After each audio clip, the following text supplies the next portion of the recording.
In this video, I will show how to use mod function in Excel.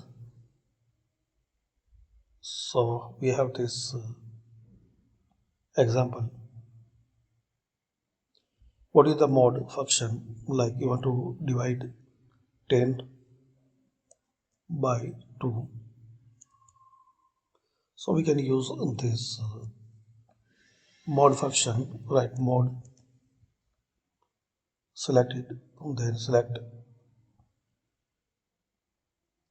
number, then comma, then select divisor, then press enter.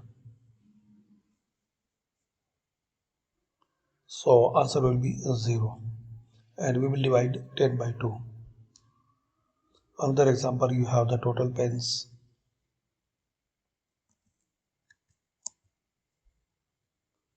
like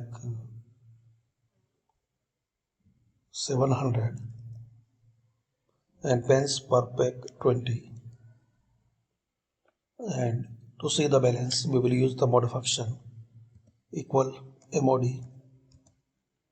select mod, now select the number, then comma, then select divisor, then press enter.